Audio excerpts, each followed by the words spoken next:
What is up, everyone? Good morning and welcome back to the channel. Today we'll be talking about another stalker related content. This will be my build for the support double dagger stalker that I have been using in the past month. As you remember, we switched from longbow to stalker for the War of the Chosen season 2, and it gave us good results. So I was getting a lot of messages in Discord and YouTube about this build, and I promised them that I'll be posting this build so we can help everybody out, and here we are. And yeah, I'll be showing you a number of builds in here that I used during War of the Chosen, and also the for what or for which purpose that I used them. So the first build that I'm showing you is more of like my default build. Like, if I'm not preparing for anything else, I'll be using this one. And this is also the build that I'm using for normal PvP and normal GVG. So this is the all white set for the armor.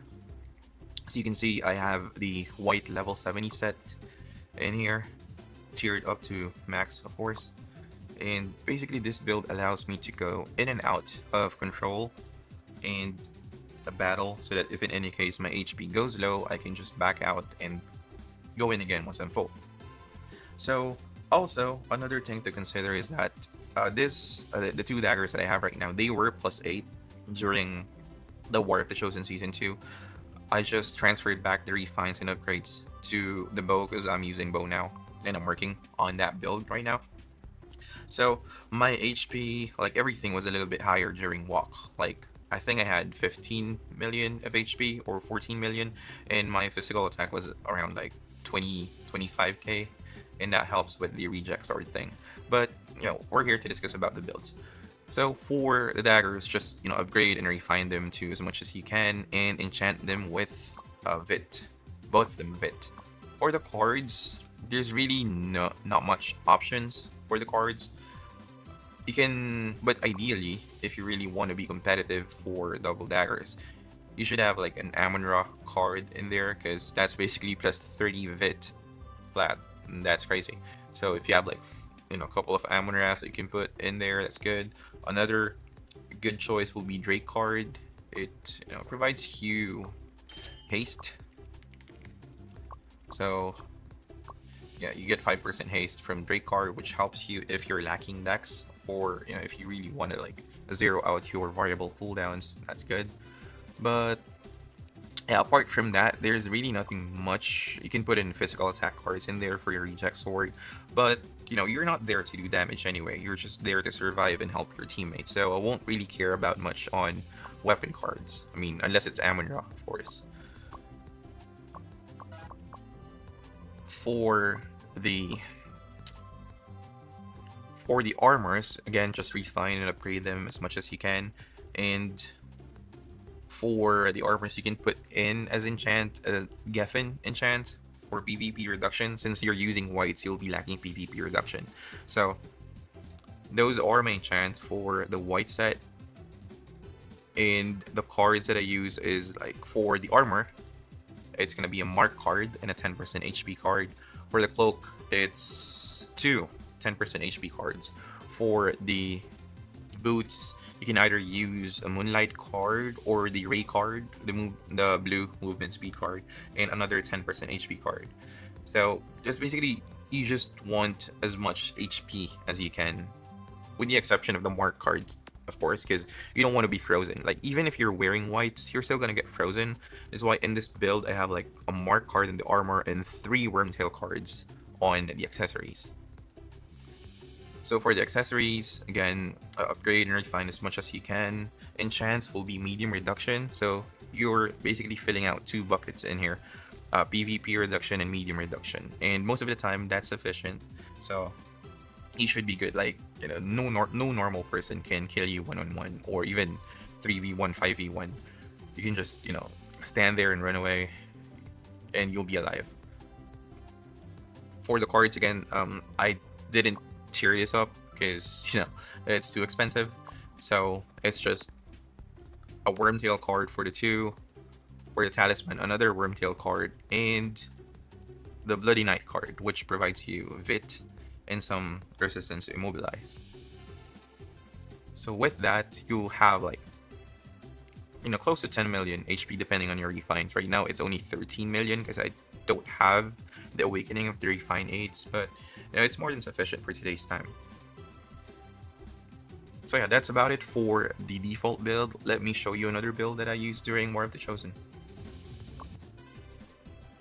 Another build that I used during War of the Chosen Season 2 is this Murphy build that we have in here.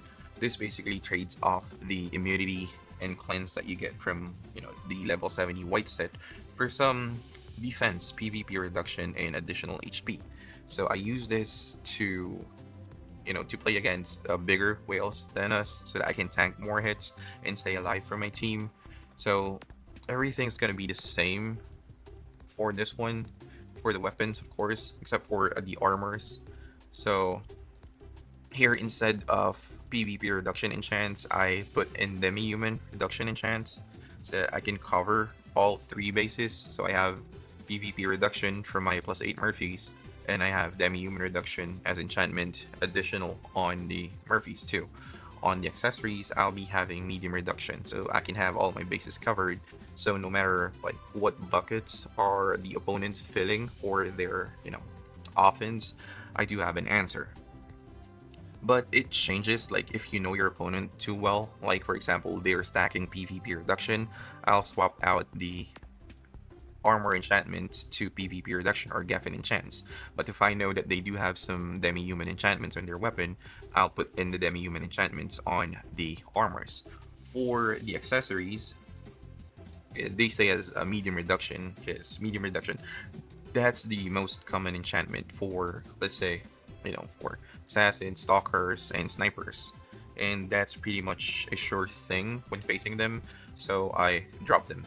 I mean, I don't drop them, I keep them on the accessories. For the cards, it's going to be the same. A mark card is a staple. HP cards for the boots. I mean, HP cards for the cloak, and movement speed card for the boots.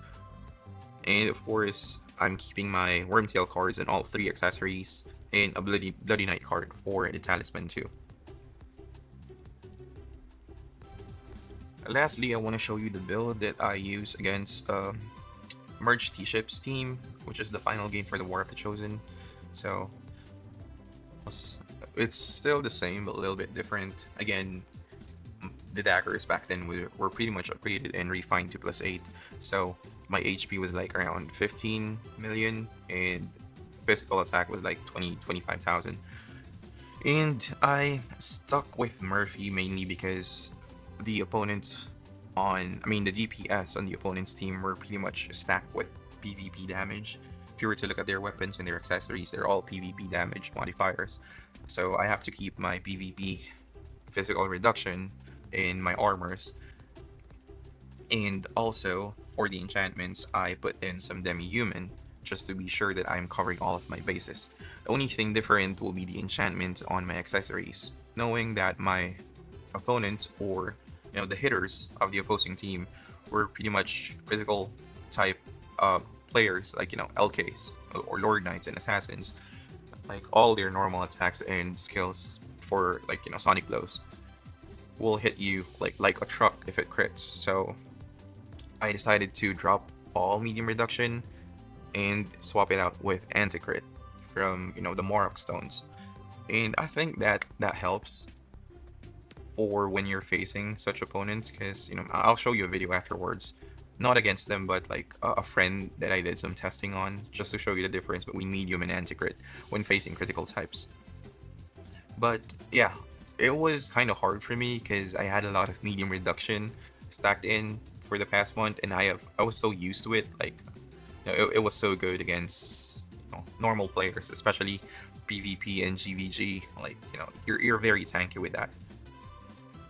For the cards, they all stay the same. I'm still using HP cards, movement speed cards. My mark card is in there. My Wormtail cards are in there. And for the last slot of the talisman, instead of the Bloody Knight card, I put in a Sage Worm card in there for anti-crit, for an additional anti-crit. So for this build, just stack as much demi-human as you want and as you can, and as much anti-crit as you can when you're facing like tough LKs and tough assassins, so that Basically, it's just leaving it to chance that they won't crit because you have a lot of anti-crit. But as you can see in the walk videos, they're still hitting me hard. They're still critting. There are times that they don't, and that really helps you to stay in the game. So it was, you know, a game of chance, actually. If only I can stack it more, maybe it will help greatly. But yeah, I mean, I think it's sufficient anyway. So let's go ahead and take a look at some testings that I did so I can showcase you the builds that I showed you.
Finally, for the shadow equipment, I have them up to SE7, and the skills that I'm using was like this one, just bound level 2. I didn't care about this much. It's just, you know, giving me additional a chance to stun my opponents. And as you know, War of the Chosen is like core of the controls, and you know, this helped a little bit, if I may say. My main skill during the War of the Chosen Season 2 was this one. This is the close confine one. Basically, it reduces the duration of your close confine to only 3 seconds, but it also reduces the fixed cooldown by a lot. So if you were to watch my War of the Chosen videos, I can pretty much close confine people like immediately after it ends. No, not immediately, but like 3 seconds after it ends. So the uptime is there, and as we know, a lot of people knows how to break out of close confine easily. Like any movement skill can break out of close confine. So that's where this comes in. Like if they break out immediately out of your close confine with the lowered cooldown, you can put them on confine again. I leveled it up to 6 because, I mean, it was expensive to level it up, but it was worth it. And now the fixed cooldown is reduced by 5.2 seconds. And the damage is there, of course, like there is a 1% of their max HP every second that you do. For the validation, I just level up my duress 2 so that my trigger rate is up to 12%. So 12% is the chance that I TP out my opponent from their location. Yeah, that's about it. And a couple of disclaimers about this build is that you're only as strong as your team. So for this build to be really effective, you have to have a strong DPS on your side, like what I had with Runehart and Hans. Like I can hold people for them while they, you know, fire attacks on them so that we can kill easily. If you have like, you know, a DPS that's not much up to par with you, you're gonna have a hard time. But this build is very much enjoyable during GVG. Like, you're very tanky, you can TP out opponents to, to everywhere, and you can just have fun.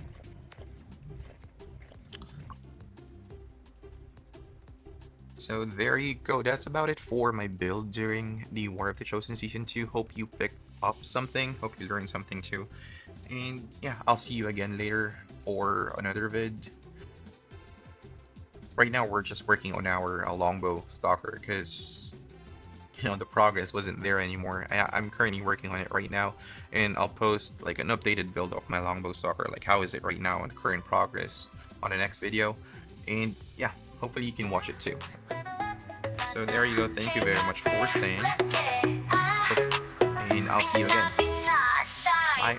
From C2 Global, I'm still on the climb. Stalker on deck, treasure ship prime. Wheels in the server tracks like sweet laugh.